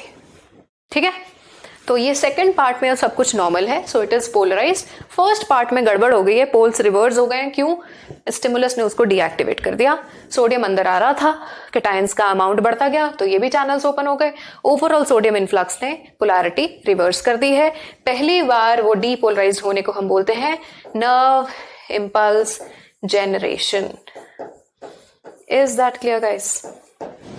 ठीक है, चलो आज लेक्चर थोड़ा सा लंबा हो सकता है, बट आज हमने ये टॉपिक करना जरूर है। क्लियर? चलो, सो बी विद मी। अब देखो यहाँ पे, अब जब तुम एनसीईआरटी पढ़ोगे तो वहां पे तुमने गुम हो जाना है, वहां पे दे दिया है करंट ए से बी, बी से ए। नाउ लिसन, करंट तुमने पढ़ा है, तुम्हें पता है करंट कैसे मूव करता है? Positive to negative. Electrons flow from negative to positive, but not the current. अब इनर साइड पे करंट कहां से कहां जाएगा? A to B, positive to negative. लेकिन बाहर वाली साइड पे गाइस पॉजिटिव बाहर है बी में, तो बाहर की साइड पे करंट कैसे फ्लो करेगा? इस तरह से। सो this is the direction of current flow. बाहर करंट फ्लो करता है बी टू ए, अंदर फ्लो करता है ए टू बी। इतना क्लियर हुआ? अब यहाँ पे ये जो करंट जनरेशन हुई है ना guys, now this acts as a stimulus for the next part. समझ में आया? ये जो करंट जनरेट हुआ है यहाँ पे, this current will act as a stimulus for the second part and अब सेकेंड पार्ट को ये डीपोलराइज करेगा। ठीक है, तो अब होना क्या है, देखो अब ये जो पार्ट डीपोलराइज्ड है इसने आगे, डीपोलराइजेशन ने आगे शिफ्ट हो जाना है करंट की वजह से, और पिछला पार्ट दोबारा से पोलराइज होने लगेगा जिसको हम बोलेंगे रीपोलराइजेशन। इतना क्लियर हो गया? Now coming on to the third part, repolarised. देखो अब हुआ क्या, पिछले केस में देखो पॉजिटिव टू नेगेटिव, मेम्ब्रेन अंदर की तरफ पॉजिटिव हुई थी, यहां नेगेटिव थी। ठीक है, यहां नेगेटिव थी, यहां पॉजिटिव थी, तो करंट क्योंकि इधर फ्लो किया A टू B, ठीक है, तो A टू B फ्लो करने की वजह से क्या हुआ, अब इस रीजन का जो सोडियम पोटेशियम पंप है वो डीएक्टिव हो जाना है। अब ये जो sodium potassium pump of this side है, दिस विल बिकम डीएक्टिव, ये डीएक्टिव हो जाएगा। ठीक है, इसके डीएक्टिव होने की वजह से अब देखो लीकी चैनल्स तो चल ही रहे हैं, लीकी चैनल्स तो चल ही रहे हैं, इनसे पोटेशियम अंदर आता जा रहा है, लेकिन यहाँ के वोल्टेज गेटेड चैनल्स अभी क्लोज्ड हैं। ठीक है, तो ये लीकी चैनल्स सोडियम के भी चल रहे हैं, इनसे सोडियम बाहर जाता ही रहेगा, इनमें कोई चेंज नहीं। लेकिन अब ये पंप हो गया है बंद, सोडियम, ये क्या कर दिया मैंने, उल्टा कर दिया। ना लिसन, जोश जोश में देखो होश खो बैठते हैं हम। ना लिसन, यहां से पोटेशियम बाहर जाता जाएगा और सोडियम अंदर आता जाएगा। ठीक है, तो ये सोडियम के चैनल्स अब देखो यहां से ओपन हो जाएंगे, यहां से भी सोडियम और अंदर आना शुरू हो जाएगा। तो अभी इस हिस्से ने अंदर की तरफ क्या हो जाना है, पॉजिटिवली चार्ज्ड। ठीक है, और बाहर क्या हो जाना है, नेगेटिवली चार्ज्ड। इसने क्या हो जाना है, negatively charged. Is that clear? So now B part has become depolarized, and what about the previous part? तो इतना क्लियर हो गया। देखो डीपोलराइजेशन अब एक हिस्से से दूसरे हिस्से में ट्रांसफर हो गई है, तो इसको हम कहते हैं depolarization has moved like a wave, and the conduction of wave of depolarization is known as conduction of impulse. समझ में आया? डीपोलराइजेशन एक हिस्से से अगले हिस्से में जाना इज लाइक अ वेव, और इस वेव ऑफ डीपोलराइजेशन को क्या कहते हैं, नर्व इंपल्स का कंडक्ट होना। क्लियर है ये? ओके, अब अगर तो ये माइलिनेटेड न्यूरॉन है तो ये कहां पे हो रहा है, एक नोड ऑफ रैनवियर से दूसरे नोड ऑफ रैनवियर पे, और अगर वो नॉन माइलिनेटेड है तो वो लगातार all along the length flow कर रहा है। Is that clear? Now what has happened to the previous part? A का क्या हाल हुआ, देखो A को एक बार देखते हैं। अब A में देखो जो डीपोलराइज हुआ था, जब ये करंट की वजह से आगे फ्लो कर गया, प्लस 30 मिली वोल्ट पे आने पे, प्लस 30 मिली वोल्ट इस पोटेंशियल पे आके गाइस क्या होता है, सोडियम पंप्स क्लोज हो जाते हैं। ठीक है, और पोटेशियम चैनल्स ओपन हो जाने हैं। नाउ लिसन, अब क्या होगा, यहां पे अभी सोडियम पोटेशियम पंप चलना शुरू नहीं हुआ। ठीक है, तो और क्या क्या है, पोटेशियम चैनल्स तो चल ही रहे हैं हमारे, ये लीकी चैनल्स। ठीक है, अब पोटेशियम के वोल्टेज गेटेड चैनल्स भी ओपन हो जाएंगे और इनसे भी पोटेशियम बाहर जाना शुरू हो जाएगा। ओवरऑल क्या हो रहा है, पोटेशियम का ई फ्लक्स, केटायंस कहां जा रहे हैं, बाहर जा रहे हैं, और इस वजह से गाइस, इस वजह से अब सोडियम अंदर आ रहा है। ठीक है, लीकी चैनल, लेकिन ये हमारे क्लोज हो गए हैं। ठीक है, तो केटायंस के बाहर जाने की वजह से दोबारा से केटायंस बाहर जाने से बाहर हो गई है पॉजिटिव, और अंदर फिर से क्या हो जाएगी, नेगेटिव। ठीक है, धीरे धीरे नेगेटिव होती जा रही है। जब -70 पे दोबारा पहुंचेगी, -70 पे दोबारा पहुंचेगी, तो -70 मिली वोल्ट पे गाइस आपका सोडियम पोटेशियम पंप दोबारा से एक्टिव होता है। It becomes active eight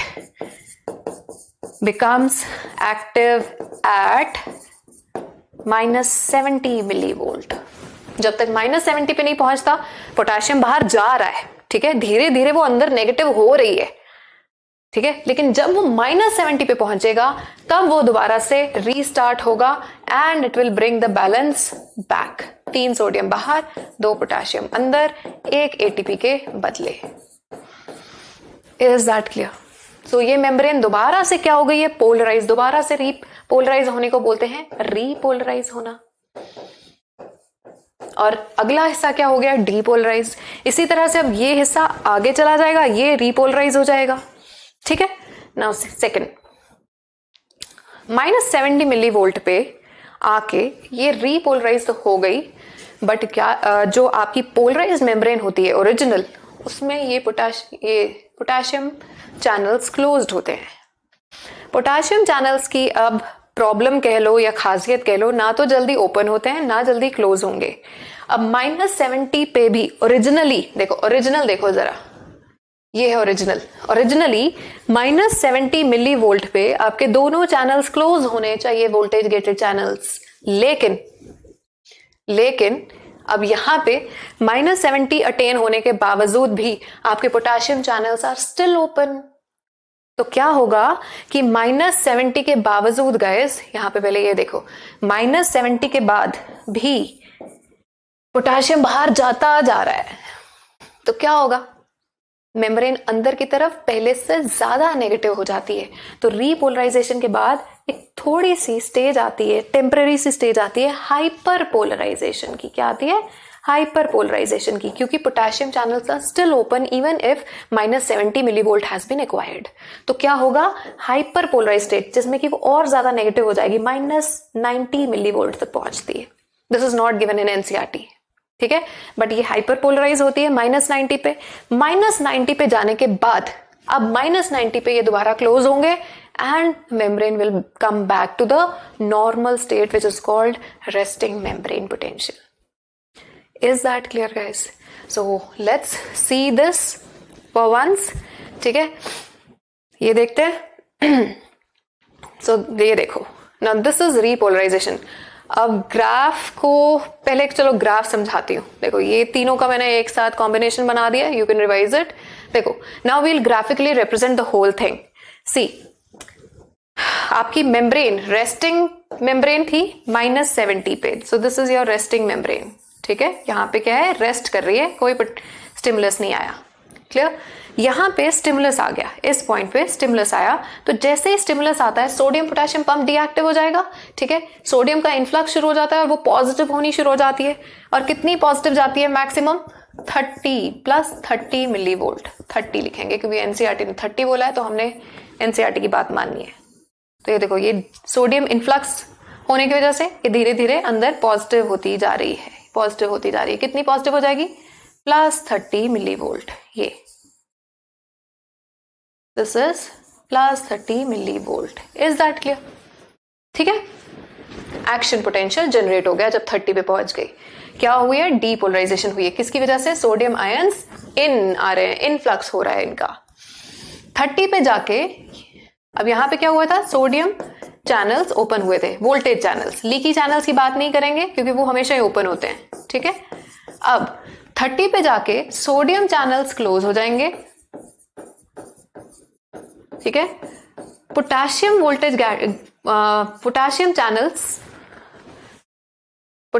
channels open हो जाएंगे।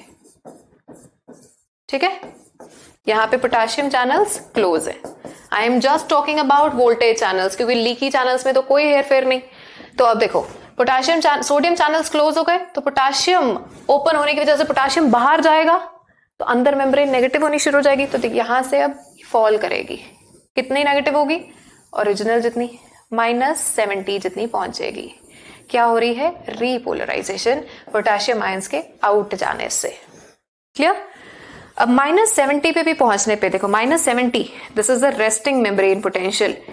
ठीक है, यहां पे भी पहुंचने के बावजूद गाइस आपके potassium channels do not close. Potassium channels अभी भी ओपन है, चैनल्स ओपन। और पोटेशियम चैनल्स ओपन होने की वजह से ये और ज्यादा नेगेटिव चली जाती है। कितनी नेगेटिव चली जाती है? -90 पे। और ये -90 को क्या कहते हैं हम? Hyper polarisation. -90 पे जाके आपके पोटेशियम चैनल्स क्लोज होंगे, पोटेशियम चैनल्स क्लोज, और चैनल्स क्लोज होने के बाद अब ये वापस रेस्टिंग पे आएगा। ठीक है, सो देखो एक और चीज कि यहां सोडियम पोटेशियम पंप आपका बंद हो जाता है, यहाँ पे दोबारा आने से रीस्टार्ट हो जाता है. Is that clear? So guys, this is the graphical representation. अब जरा इसका एनिमेटेड फॉर्म देखो. अब यहाँ पे देखना, दिस ग्राफ जब ये येलो होगा तो रीपोलराइजेशन होगी ना. सी हियर, येलो जब होता है तो येलो ये वाला जो पोर्शन है, दिस इज रीपोलराइजेशन, ये रीपोलराइजेशन वाला है. Is it clear?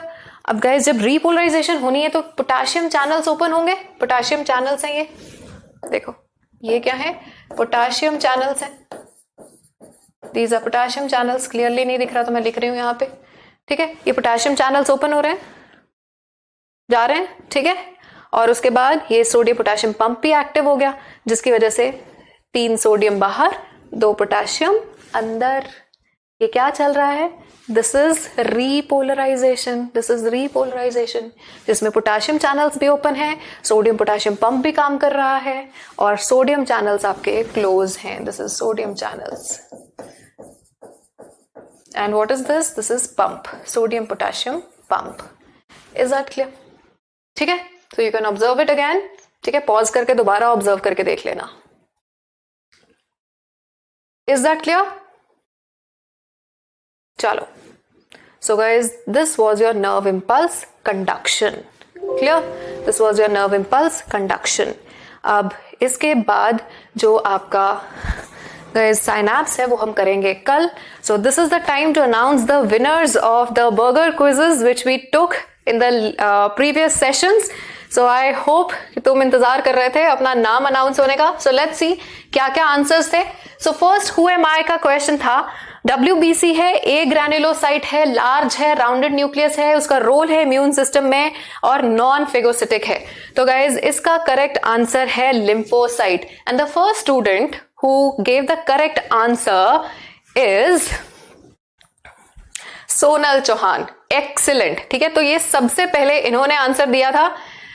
Next question था who am I. Elastic flap like structure made up of elastic cartilage, part of larynx and prevents the entry of food in trachea. I know these were very easy questions, but बात थी थोड़ी सी speed की, थोड़ा सी adrenaline rush की, और मुझे ये भी पता है तुम लोगों ने क्या गड़बड़ की है. तुम पहले लेक्चर के लास्ट में जाके आंसर देखते, क्वेश्चन देखते थे, आंसर देते थे, और पूरा लेक्चर बाद में अटेंड करते थे.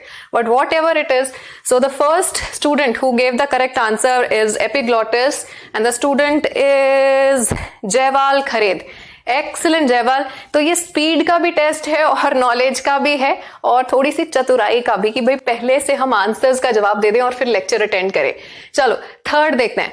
Who am I. I make sure that heart keeps beating. I am my own master. Brain can not directly control heart but only through me. है ना.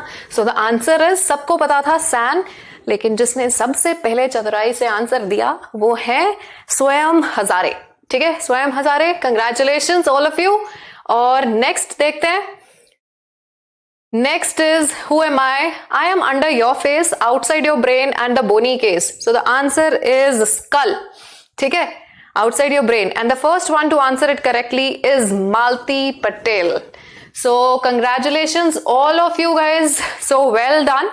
ठीक है, बहुत अच्छा है कि भाई आपने करेक्ट आंसर्स देने के साथ साथ थोड़ी सी चतुराई का भी क्या कहते हैं साथ लिया, और पहले जवाब दिया, पहले लास्ट सेशन में जाके दिया. और मुझे पता है आज भी तुमने यही किया है.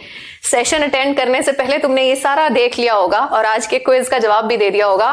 बट वॉट एवर, ठीक है, थोड़ा सा स्मार्टनेस तो जरूरी है ना. ठीक है, सो गाइज वील कंटिन्यू. ठीक है, तो देखते हैं आज के बर्गर क्विज का आंसर कौन सबसे पहले देता है. So the burger quiz of the day is who am I. I am always present around the neuron except in CNS. Whether I form myelin sheath or not depends on how I am placed. So guys, this is the quiz of the day and let's see कौन सबसे पहले answer देता है. I'll be noting down the names and announcing it in the end of the chapter. So that is all for today. I'll see you tomorrow in the next part of the lecture. And till then guys, keep studying. I'll see you tomorrow. Have a very, very good time and love you all. पढ़ाई करते रहें. All the very best.